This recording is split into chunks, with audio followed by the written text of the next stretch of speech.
नमस्कार मंडळी. मागे मी तुम्हाला मागच्या ब्लॉगमध्ये सांगितलेलं होतं की लोणी भोणीची यात्रा मी तुम्हाला दाखवणार आहे. तर चला मग माझ्यासोबत लोणी भोणीची यात्रा बघायला.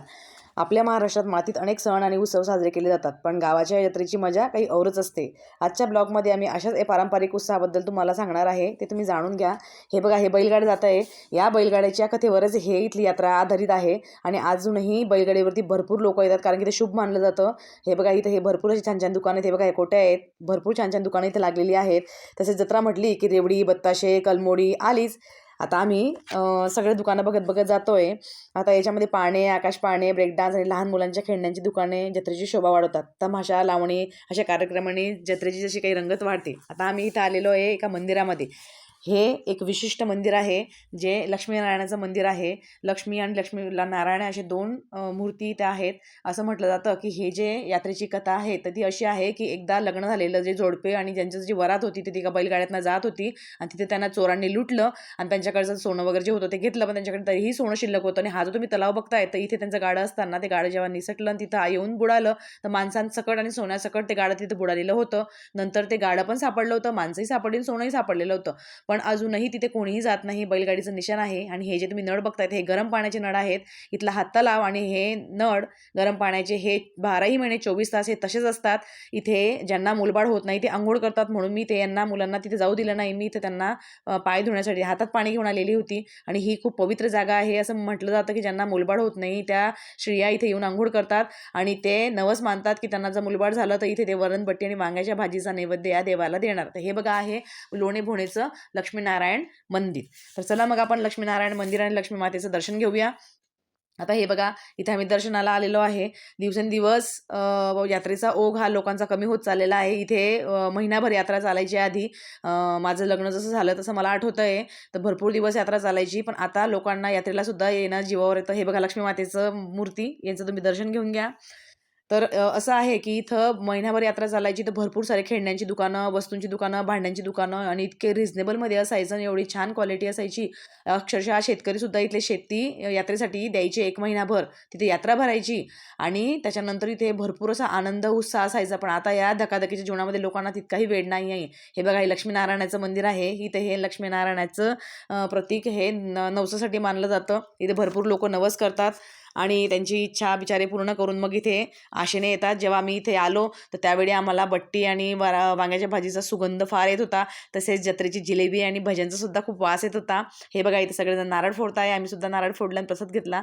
आता हे काका मला हेच सांगत होते यात्रेची कथा, पण ते म्हणणं हेच होतं की आता लोकांना वेळ नसतो इथे यायला.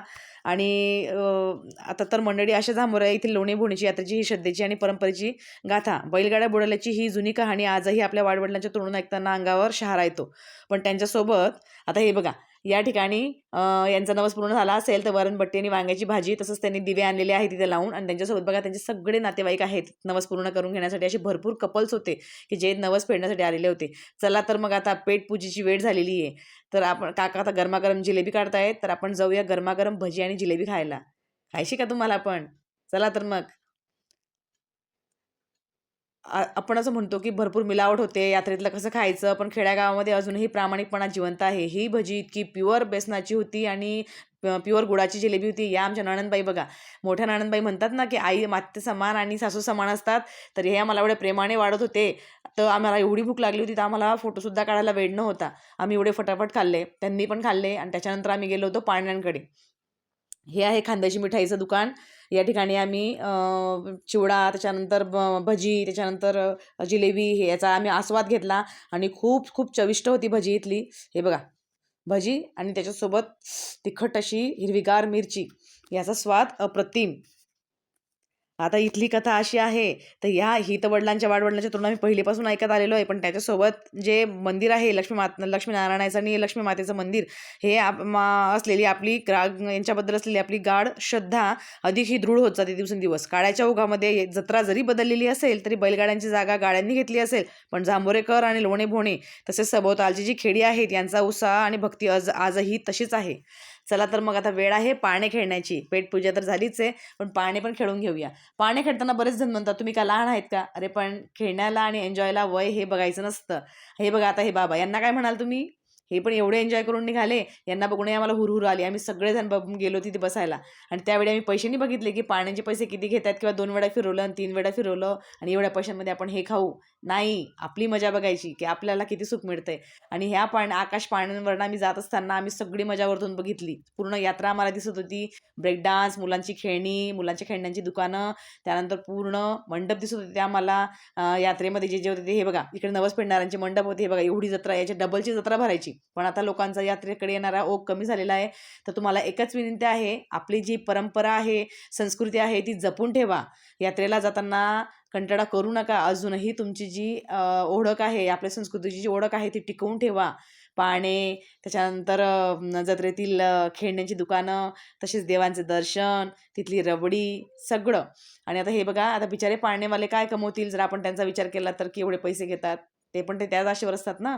चला तर मग आता आमचा एन्जॉय करून झाला, आता मुलांच्या एन्जॉयकडे जाऊया. आता मुलांना खेळायचं आहे जम्पिंग जॅक आणि त्यामध्ये तर माझी खुशी पार उड्या मारते. हे बघा काय खेळते तिलाच माहिती. एवढ्या उड्या मारत होती बाबा ही. काय स्टॅमिना असतो मुलांमध्ये खरंच. तिला बघून बघून तर आम्हीच थकत होतो. आता वेळ आहे ब्रेक डान्समध्ये बसण्याची आणि मी ब्रेक डान्समध्ये बसलो आणि माझ्यासोबत कोणीच बसायला तयार नव्हतं. पण माझ्या भाच्या तयार झाल्या माझ्यासोबत बसायला आणि खास माझी मुलगीसुद्धा तयार झाली. आता आम्ही थकलो होतो तर आम्ही थंडागार उसाचा रसाचा आस्वाद घेतला आणि अप्रतिम रस होता, एकदम फ्रेश. हे बघा लोणेभोणीची यात्रा. आणि ह्या ठिकाणी हे जे शेतं दिसत आहेत तुम्हाला, इतक्या लांबपर्यंत इथे यात्रा भरायची तर अक्षरशः पाय दुखून यायची फिरत फिरत. इतकं आता आमचा सामानही घेतला गेलेला आहे. आता आम्ही चाललोय. तुम्हाला ब्लॉग कसा वाटला, यात्रा कशी वाटली मला कमेंटमध्ये नक्की सांगा. तोपर्यंत काळजी घ्या. बाय. माझ्या चॅनलला लाईक करा, सबस्क्राईब करा.